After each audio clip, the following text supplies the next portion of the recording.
Pasalnya yang kedua,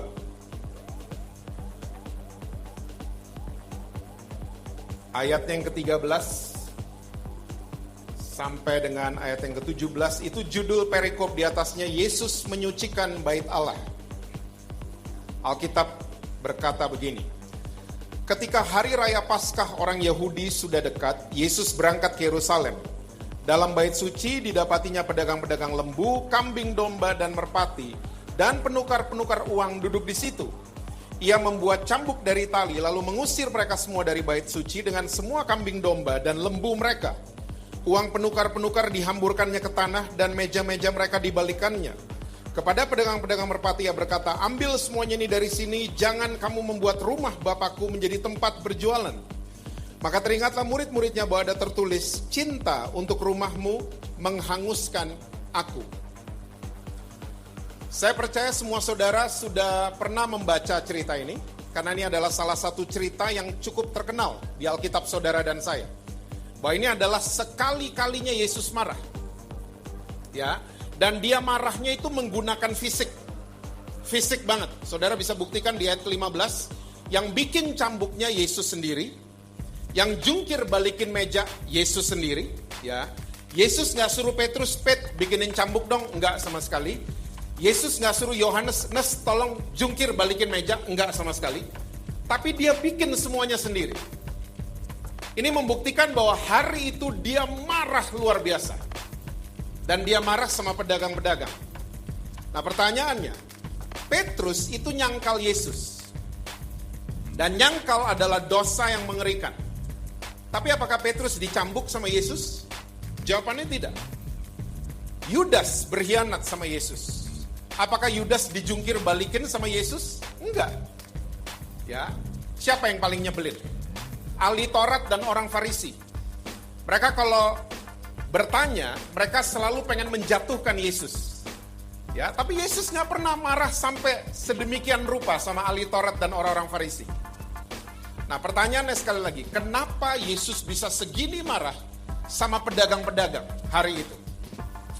Nah, saudara mesti tahu bahwa peristiwa ini terjadi di halaman bait Allah. Karena zaman dulu yang boleh masuk ke bait Allah itu cuma imam besar sama imam-imam. Jadi peristiwa ini terjadi di halaman bait Allah.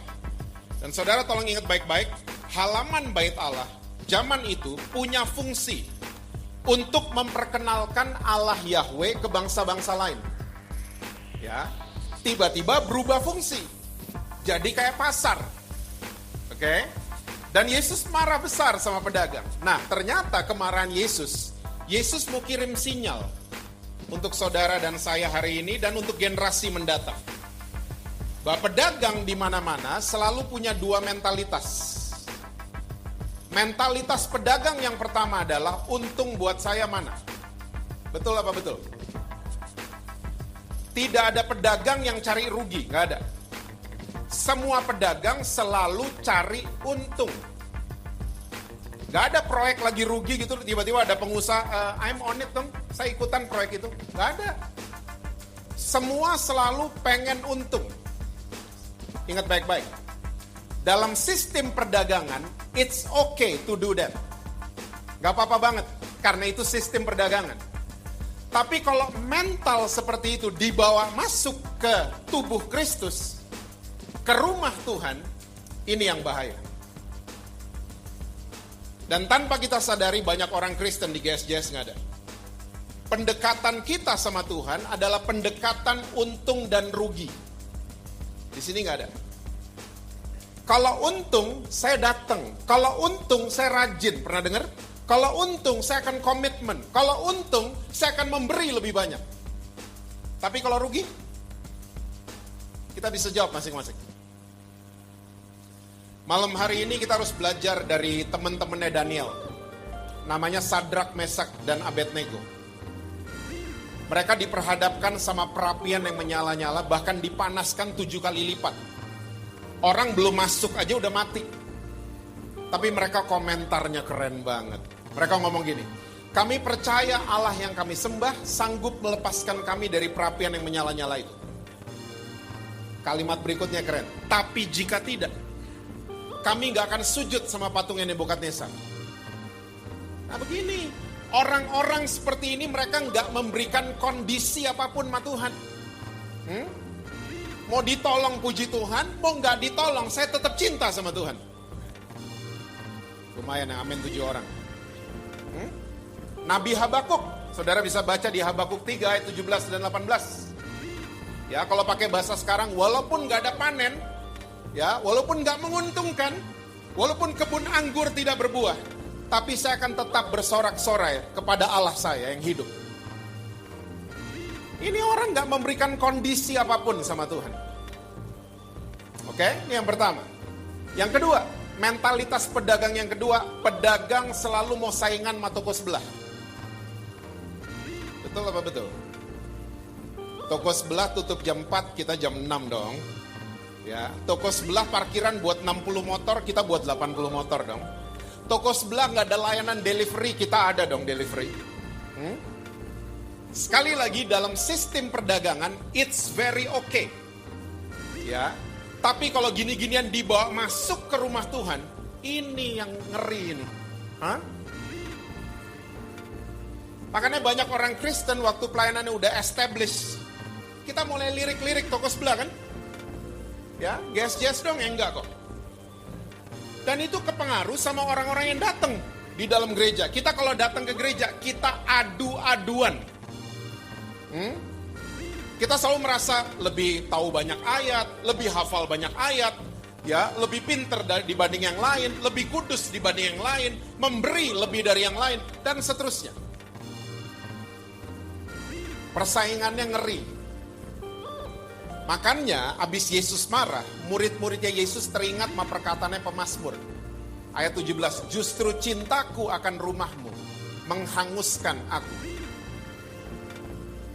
Seharusnya sikap kita gini, kalau masuk ke rumah Tuhan, bersedia dihanguskan dalam tanda kutip. Hanguskan karakter saya yang belum beres. Hanguskan sifat saya yang belum berkenan di mata Engkau. Saya datang ke rumah Tuhan, bukan mau saing-saingan, bukan mau cari untung. Saya datang ke rumah Tuhan, saya mau diproses sama Tuhan. Bentuk saya Tuhan. Nah ini guys, kayaknya kayak gitu kayaknya. Saya datang ke rumah Tuhan, saya bersedia ditegur, dikoreksi, dan seterusnya. Nah malam hari ini saya akan kasih lihat cerita bersambung di Injil Lukas buat saudara-saudara, supaya kita bisa memperbaiki orientasi kita. Oke, memperbaiki semuanya. Kita mengalami kesembuhan. So, keputusan yang kita ambil akhirnya sesuai dengan rencana Tuhan. Ya, coba lihat sama-sama Lukas pasal yang ke-18. Ayatnya yang ke-35 sampai dengan ayat yang ke-43. Lukas 18. Ayatnya yang ke-35 sampai 43 itu judul perikop di atasnya, Yesus menyembuhkan seorang buta dekat Yeriko. Alkitab bilang gini, waktu Yesus hampir tiba di Yeriko, ada seorang buta yang duduk di pinggir jalan dan mengemis. Waktu orang itu mendengar orang banyak lewat, ia bertanya, apa itu? Kata orang kepadanya, Yesus orang Nazaret lewat. Lalu ia berseru, Yesus anak Daud, kasihanilah aku. Maka mereka yang berjalan di depan menegur dia, supaya ia diam, namun semakin keras ia berseru, anak Daud, kasihanilah aku. Lalu Yesus berhenti dan menyuruh membawa orang itu kepadanya. Dan ketika ia telah berada di dekatnya, Yesus bertanya kepadanya, apa yang kau kehendaki supaya aku perbuat bagimu? Jawab orang itu, Tuhan, supaya aku dapat melihat. Lalu kata Yesus kepadanya, melihatlah engkau, imanmu telah menyelamatkan engkau. Dan seketika itu juga melihatlah ia, lalu mengikuti dia sambil memuliakan Allah. Seluruh rakyat melihat hal itu dan memuji-muji Allah. Saya percaya semua saudara sudah tahu cerita ini. Karena ini adalah salah satu cerita juga yang cukup terkenal dari Alkitab kita. Nah, cerita ini dicatat juga di Injil Markus. Markus 10, saudara baca nanti. Nah, di Injil Markus, pengemis ini ada namanya. Namanya Bartimeus. Bapaknya juga disebut namanya Timeus. Oke? Nah, yang gak disebut sama Markus dan Lukas adalah pengemis ini terkena kusta. Dari mana Pak Jesse tahu? Dari semua bukti yang ada, yang kita baca. Satu, Dia tinggalnya di pinggir kota. Oke? Zaman dulu orang kalau kena kusta gak boleh ke Pluit Village. Gak boleh, minggir loh, minggir. Mesti ke pinggir kota. Dan pinggir kota zaman sekarang, Jakarta, pinggiran kita kan BSD, Alam Sutra, Bintaro gitu kan. Zaman dulu gak ada. Pinggiran kota cuman tembok. Jadi waktu dia tinggal di pinggir kota, dia gak tinggal di rumah, dia homeless. Bukti nih, ya. Bukti berikut, dia punya dress code namanya jubah. Orang kusta zaman dulu harus pakai jubah. Lewatin jari tangan, jari kaki, hoodie lewatin dagu. Supaya luka-lukanya tidak kena, tidak nularin yang lain. Oke? Dan akhirnya dia punya profesi baru, namanya pengemis. Ini bukti-bukti orang ini terkena kusta. Oke? Nah, hari itu Yesus lewat. Waktu dia tahu itu Yesus, dia menjerit, kata Alkitab. Anak Daud, kasihanilah aku. Yesus tercuri perhatiannya, Yesus suruh murid-muridnya panggil dia. Dipanggil. Ya, sampai di depan Yesus, Yesus bertanya pertanyaan yang mahal. Apa yang kau kehendaki aku perbuat bagi kamu? Wih. Saudara, kalau Yesus datang di kamar saudara dan tanya kayak gini, kira-kira saudara jawab apa? Saudara baru bangun, kucek-kucek mata. Pas buka mata ada Yesus. Dan Yesus tanya, apa yang kamu kehendaki aku perbuat bagi kamu? Ih, ada Yesus, bikinin Indomie 2 dong pakai telur. Nggak pedes ya? Kita gitu? Nggak mungkin, ini pertanyaan mahal soalnya. Ya, kayak Genie keluar di film Aladdin. Oh ya, saudara nggak tahu ya Aladdin, saya lupa. Ini pertanyaan mahal. Dan pengemis ini ditanya pertanyaan yang mahal juga. Dia bisa dong jawab, Tuhan saya mau onta 10 atas nama saya semua. Tuhan saya mau rumah dong. Ya, di itu, di sana dan lain sebagainya. Dia bisa. Tapi dia menjawab, Tuhan aku pengen melihat. Dan Yesus sembuhkan dia. Sekali lagi ini adalah cerita yang luar biasa. Tapi malam hari ini saya ingin mengajak guest kita melihat cerita ini dari angle yang berbeda. Yuk kita lihat lagi ayat yang ke-36 coba. Lukas 18 ayat yang ke-36. Waktu orang itu mendengar orang banyak lewat, ia bertanya, apa itu? Stop sampai di situ. Tanpa kita sadari, seringkali pendekatan kita sama Tuhan Yesus adalah pendekatan yang namanya apa itu. Pertanyaan apa itu selalu menjurus kepada barang-barang, betul, pemberian-pemberian, materi-materi. Mau ditambahin bisa banyak, proyek-proyek. Ya, biar tendernya gold, bisa ditambahin banyak. Oke? Jadi pertanyaan apa itu selalu menjurus kepada pemberian-pemberian saja. Dan banyak orang Kristen tanpa kita sadari, mental kita seperti ini. Kita mau ikut Yesus karena ada apanya. Pernah dengar? Pasti nggak pernah dengar, karena di GSJS nggak ada. Kita datang ke rumah Tuhan, kita full of questions. Kita bertanya, apakah Tuhan bisa sembuhkan saya? Kita nanya sama pencipta dunia dong. Bumi dan langit dia yang ciptain. Tapi kita bertanya sama dia, apa Tuhan bisa bayarin utang saya? Apa Tuhan bisa rubah suami saya? Apa Tuhan bisa rubah istri saya? Pendekatan kita sama Tuhan adalah pendekatan apa itu. Ingat baik-baik. Miskin adalah sebuah keadaan yang bisa dipulihkan sama Tuhan Yesus. Tapi kalau ngemis, itu mental. Saudara jangan cocok logi, orang yang miskin pasti ngemis. Belum tentu. Karena saya ketemu orang yang berada, ngemis ternyata mentalnya. Kita punya segala-galanya loh saudara. Lumayan yang amin satu. Kita punya segala-galanya. Kita survive pandemic. Masih sehat sampai hari ini. Itu berkat Tuhan.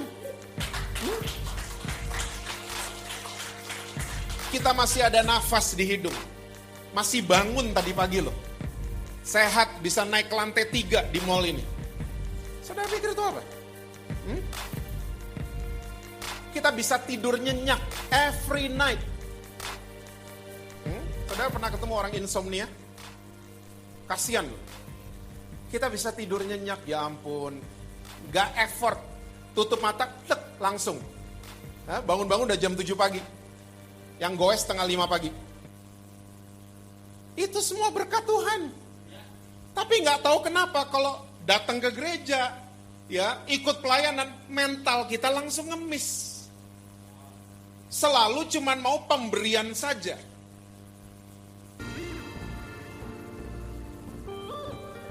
Kita lanjut ke cerita sambungannya. Lihat ayat selanjutnya. Lukas 19 ayat 1 sampai 10.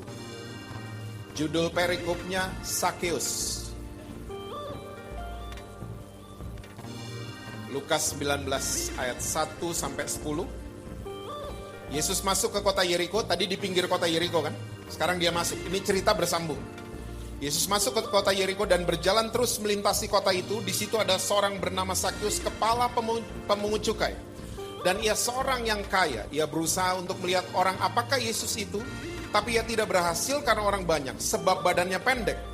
Maka berlarilah ia mendahului orang banyak, lalu memanjat pohon ara untuk melihat Yesus yang akan lewat di situ. Ketika Yesus sampai ke tempat itu, ia melihat ke atas dan berkata, Sakeus, segeralah turun, sebab hari ini aku harus menumpang di rumahmu. Lalu Sakeus segera turun dan menerima Yesus dengan sukacita. Tapi semua orang yang melihat hal itu bersungut-sungut, katanya, ia menumpang di rumah orang berdosa. Tapi Sakeus berdiri dan berkata kepada Tuhan, Tuhan, setengah dari milikku akan kuberikan kepada orang miskin, dan sekiranya ada sesuatu yang kuperas dari seseorang, akan kukembalikan 4 kali lipat. Kata Yesus kepadanya, hari ini telah terjadi keselamatan kepada rumah ini, karena orang ini pun anak Abraham. Sebab anak manusia datang untuk mencari dan menyelamatkan yang hilang. Jadi Yesus selesai sama pengemis itu, Yesus masuk ke kota Yeriko. For your info, penduduk kota Yeriko zaman itu, kalau ada orang viral mau lewat, saya bingung loh, mereka bisa pada tahu, padahal zaman itu tuh gak ada WhatsApp group. Iya kan? Tapi mereka bisa tahu ada Yesus mau lewat, mungkin dari mulut ke mulut mungkin. Ya. Nah, penduduk Yeriko kalau ada orang terkenal mau lewat, mereka keluar rumah semua. Dan kalau mereka punya anak-anak, mereka akan taruh anak-anak mereka di atas pohon. Itu spotnya anak-anak, di atas pohon. Oke? Jadi saudara jangan pernah bayangin ceritanya Sakeus kayak di buku sekolah minggu. Cuman ada Yesus, pohonnya satu sama Sakeus. Enggak, ini lagi rame banget. Oke? Dan hari itu Alkitab catat, ada kepala pemungut cukai. Dia kepalanya pemungut cukai. Alkitab bahasa Inggris pakai terjemahan the chief. Dia chiefnya. Bayangin, Indonesia aja eselon 2 500M. Cerita apa tuh ya? Saya lupa. Pokoknya adalah cerita kayak gitu. Apalagi ini. Dia chiefnya. Alkitab pun catat dia seorang yang kaya. Iyalah. Tapi saudara mesti tahu bahwa pemungut cukai itu dibenci sama orang-orang Yahudi. Why? Karena mereka kerja buat penjajah. Pemungut cukai. Oke, jadi mereka peras pungut cukai dari orang Yahudi disetor ke Kaisar Romawi. Karena Yahudi lagi dijajah sama Romawi hari itu. Oke. Nah di Indonesia pernah terjadi waktu Belanda lagi menjajah Indonesia. Belanda itu men-set up tentara, namanya Tentara Hindia Belanda. Bahasa Belandanya Tentara Kenil, pusatnya di Bandung. Ya, Belanda tapi rekrut orang Indonesia untuk kerjasama sama mereka. Berhasil. Di Pulau Jawa 13.000 kerekrut masuk Tentara Kenil. Di Maluku 5.000 dan di Manado 4.000 termasuk opa saya. Opa saya Tentara Kenil. Papa saya kalau cerita, dia dibenci sama tetangga-tetangga. Dibenci. Karena apa? Collab sama penjajah. Gak disenengin. Oke? Orang Indonesia yang join Tentara Kenil. Nah sama. Pemungut cukai tidak disenangi sama orang-orang Yahudi. Nah hari itu, waktu dia tahu Yesus lewat, Dia ini ukuran badannya pendek. Dia nggak bisa lihat Yesus karena kehalang sama pemain-pemain Denver Nuggets. Gede-gede mungkin orang-orang di depannya, dia nggak bisa lihat. Oke, dia pulang. Setahu saya di Jakarta, teman-teman saya yang punya posisi, itu malas ngantri. Blackpink ngantri suruh orang, ya. Coldplay ngantri suruh orang, ya. Apalagi Dream Theater ngantri suruh orang, 21 ngantri suruh, malas ngantri. Tapi Alkitab catat, ini orang berusaha. Yuk lihat lagi ayatnya, ayat yang ketiga, coba lihat. Ia berusaha untuk melihat orang apakah Yesus itu. Bahasa Inggrisnya who he was. Present tense-nya who he is. Bahasa Indonesianya siapa dia. Pertanyaannya pengemis tadi, apa itu? Pertanyaan apa itu menjurus kepada pemberian-pemberian. Tapi pertanyaan siapa dia menjurus kepada pribadinya, bukan pemberiannya. Dan saudara tolong ingat baik-baik mulai malam hari ini. Yesus tahu kalau dirinya dicari.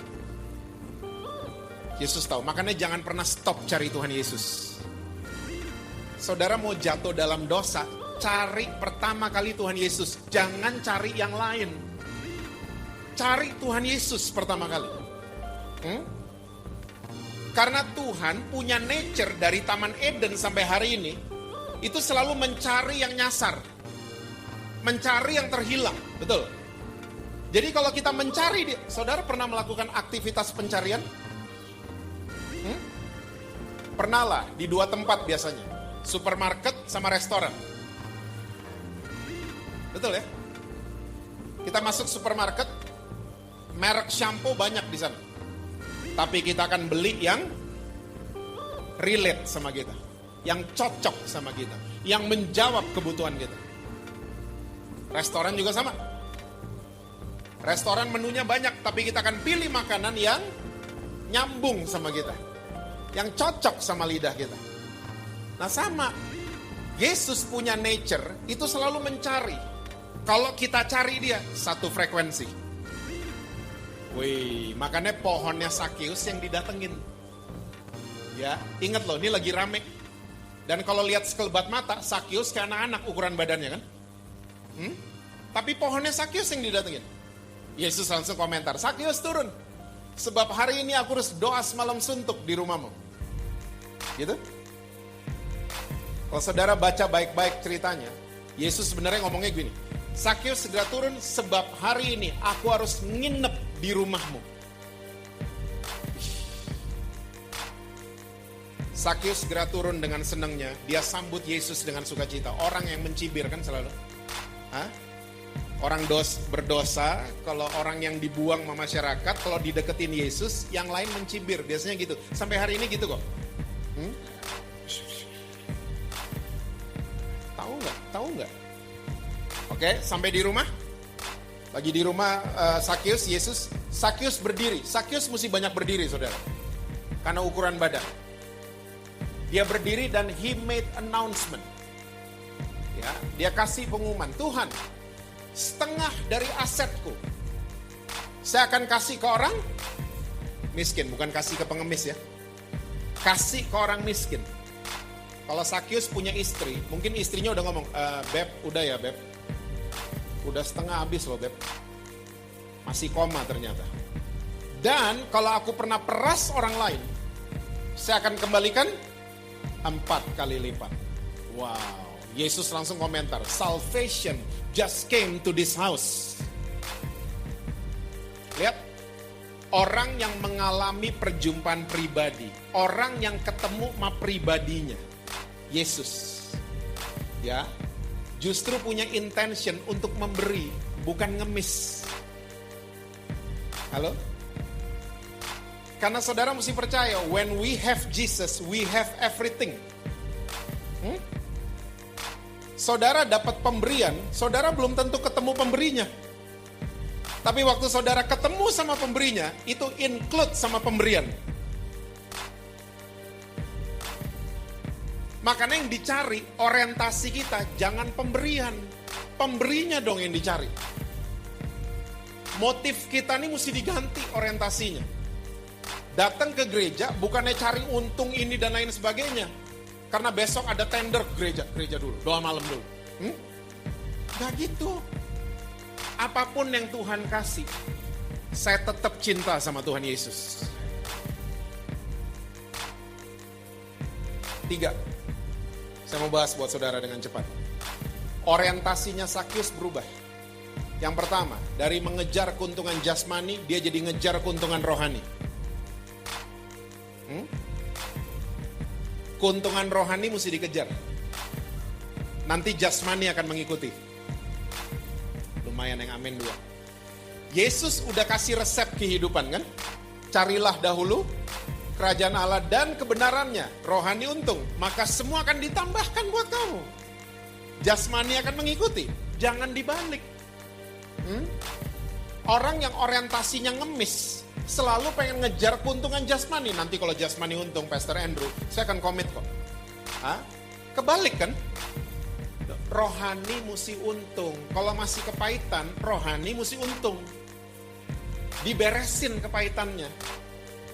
Orang sekarang suka bingung membedakan forgive sama neglect. Forgive tuh ngampunin, neglect itu terlantar. Banyak dari kita seringkali maunya neglecting, not forgiving. Dan itu yang menyebabkan rohani kita gak pernah untung. Zaman saya dulu kita kalau mau ngeblok orang, telepon rumah kita angkat, kita taruh di meja. Orang gak mungkin bisa telepon, tut, nadanya kan gitu. Gak bisa ditelepon rumahnya.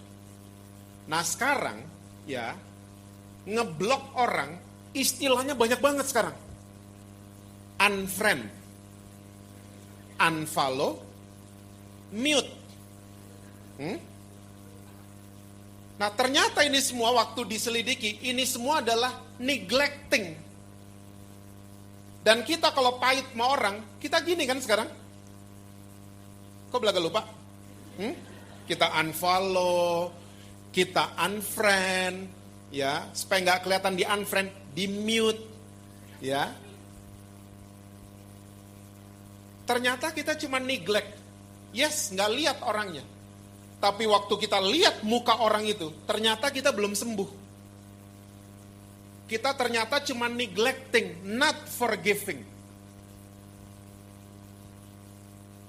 Makanya kalau nasihatin orang yang lagi sakit hati, jangan disuruh neglect. Ya, lagi sakit hati, udah blok aja nomornya. Jangan gitu-gitu. Udah unfollow aja, nggak usah dilihat mukanya. Nggak usah gitu-gitu. Jangan gitu-gitu. Justru kalau ketemu orang yang lagi sakit hati, kan kita kalau lagi sakit hati itu biasanya ini kan, lihat muka orang yang nyakitin gitu, keluar tuh bencinya. Ya kan? Kok belakang nggak tahu? Kita gitu.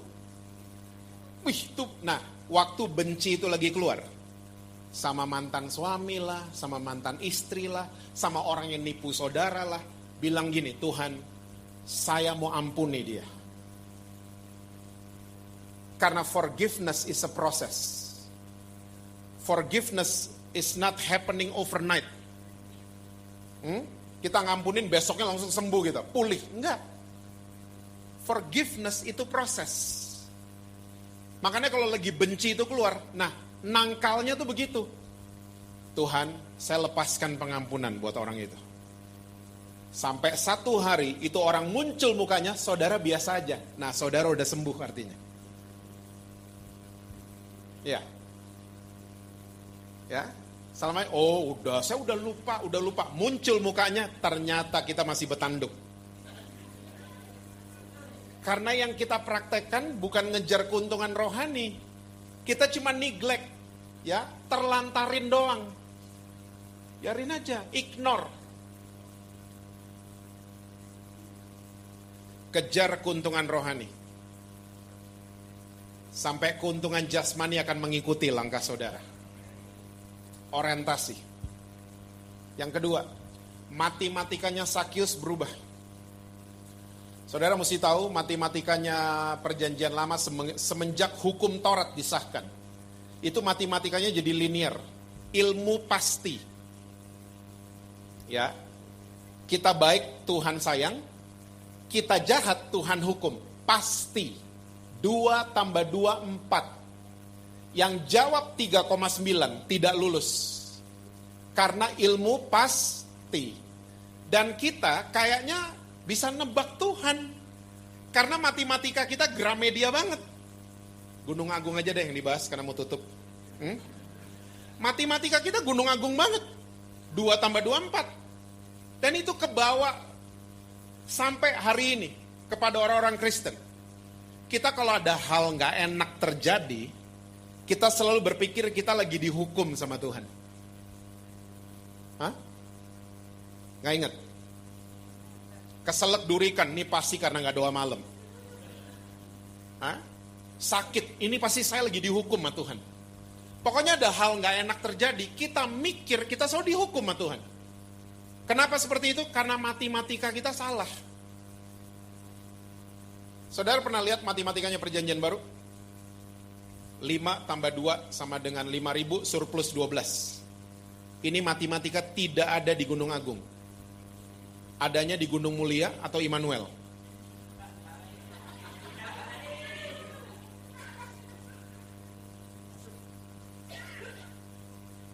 Ini orang sepinter manapun, cum laude manapun, gak akan pernah ketemu sama dengannya di mana.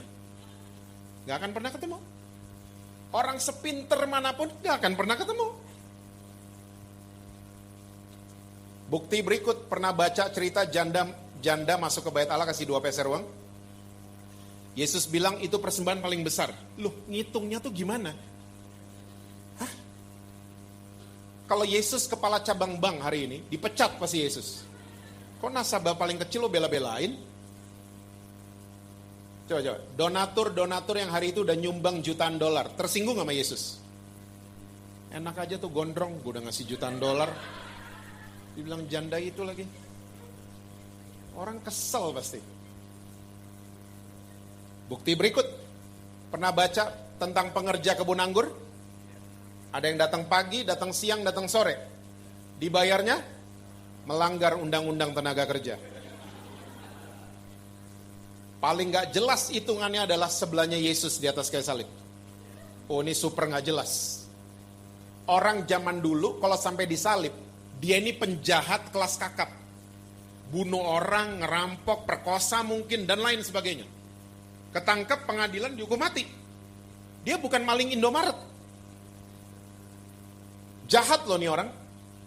Udah mau mati, kehabisan darah, kehabisan napas, cuman ngomong 1 kalimat mas sebelahnya. Menurutnya apa gitu, begging enggak, cuman ingat saya dong. Tiba-tiba semua yang dia buat gak ada yang dihitung. Dan Yesus cuman komentar, hari ini kamu bersama-sama dengan aku di Firdaus. Karena matematikanya perjanjian baru, rumusnya udah ganti. Bukan ilmu pasti. Tapi rumusnya adalah apa yang gak pernah didengar, gak pernah timbul dalam hati. Tuhan akan siapkan untuk orang-orang yang mengasihi dia.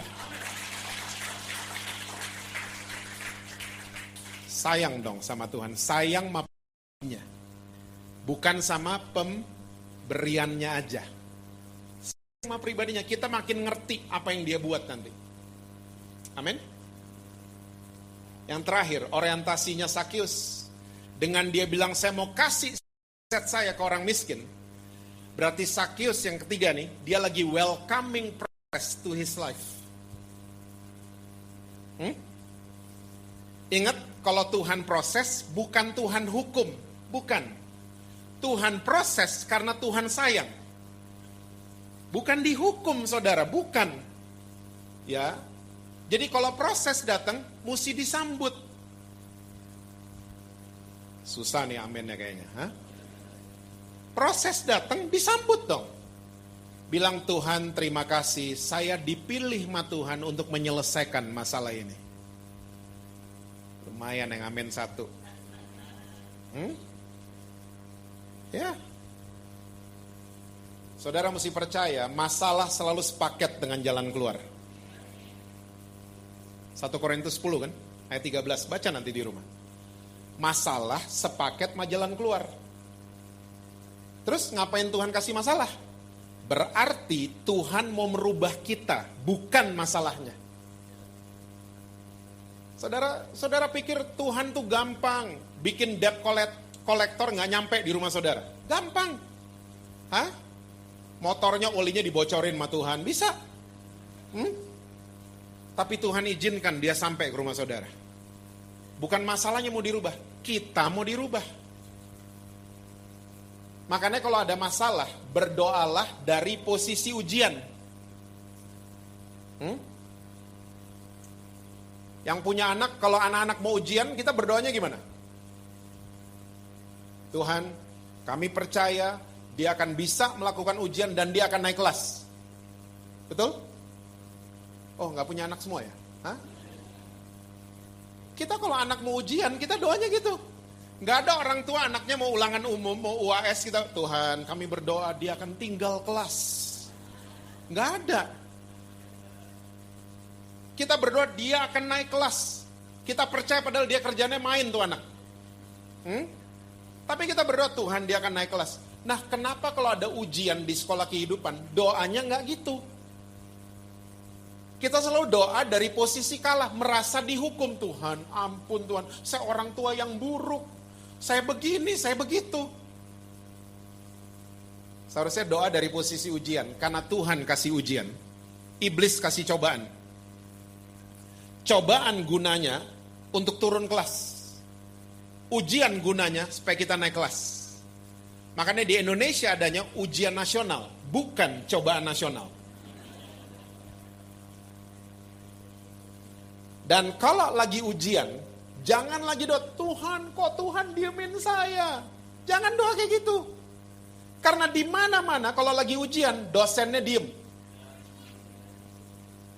Di Alkitab lebih ngeri, lagi badai, dosennya bobok.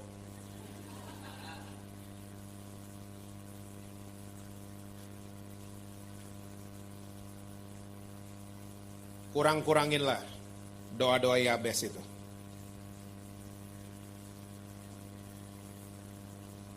Sini aja, sini nggak nyambung aja, sini. Kurang-kurangin lah ya. Saya ngomong gini karena 2 tahun ini banyak yang kecewa nyanyi-nyanyi itu terus. Pak, saya kok nggak ngembang-ngembang ya Pak? Yang ada badan gue doang Pak ngembang.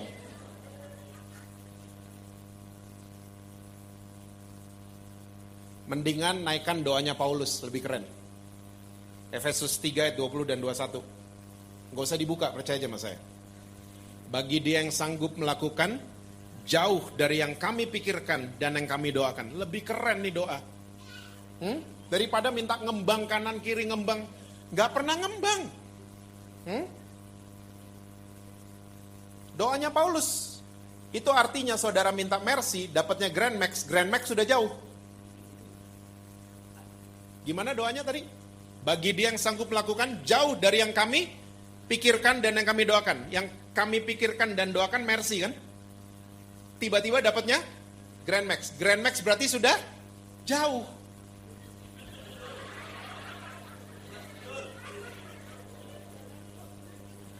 Tahuan nih ya. Saudara pikir kalau doain doa Paulus itu, oh saya minta 1 dikasih 2. Oh enak aja. Hah? Tuhan tahu yang terbaik. Tuhan gak jahat sama kita. Tuhan tahu yang terbaik. Lo dikasih mercy, lo jalan-jalan memberondong nanti. Tuhan tahu. Grand Max dulu. Biar tahu rasanya diproses. Gak kegedean kepala, pakai helm Gojek masih cukup.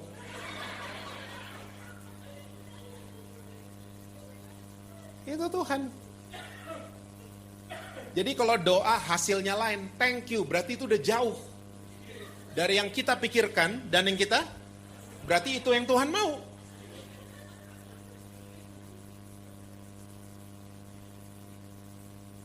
Ayat terakhir, benar-benar terakhir. Saya mesti pindah kebaktian soalnya. Maleakhi 3 ayat yang ketiga. Lalu kita selesai. Maleakhi 3 ini pengalaman pribadi. Saya akan bacakan bagian pertamanya saja. Ia akan duduk seperti orang yang memurnikan dan mentahirkan perak. Stop sampai di situ. Saya sebelum pandemi, saya tuh cinta banget sama Pulau Bali. Nggak tahu kenapa.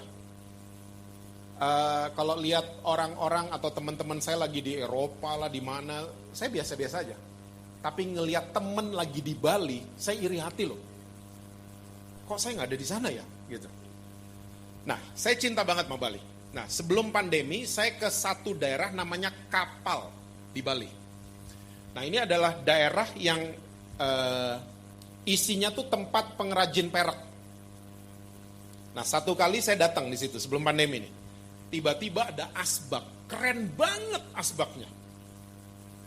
Saya bukan perokok, tapi ini asbak keren banget. Saya pikir gini, ini buat pajangan di rumah keren banget. Ya, jadi saya mulai tanya sama penjualnya di situ, Pak, ini berapa Pak? Tiba-tiba bapaknya ngomong gini, oh Pak, sorry, itu nggak dijual. Loh, kok ditaruh di sini tapi nggak dijual? Kenapa Pak? Gitu. Tiba-tiba keluar istilah dari mulutnya yang nggak ada di kamus. Tiba-tiba dia ngomong gini, itu Pak, itu asbak masih belang blonteng. Maksudnya belang blonteng? Gini Pak, perak itu layak dijual kalau pembuatnya bisa ngaca. Terus mukanya mulus. Nah itu asbak saya ngaca masih geradakan. Nah ini kata satu lagi yang gak ada di kamus. Geradakan. Jadi muka saya itu bergelombang di situ. Gak mulus. Jadi asbak ini tidak layak jual. Terus mau diapain Pak itu asbak? Dibakar ulang. Coba lihat lagi ayatnya. Maleakhi 3 ayat 3. Ia akan duduk seperti orang yang memurnikan dan mentahirkan perak. Seringkali kita pikir kita udah selesai prosesnya. Tapi Tuhan ternyata belum bisa lihat ada karakter Kristus di dalam kita. Tuhan belum bisa ngaca ternyata.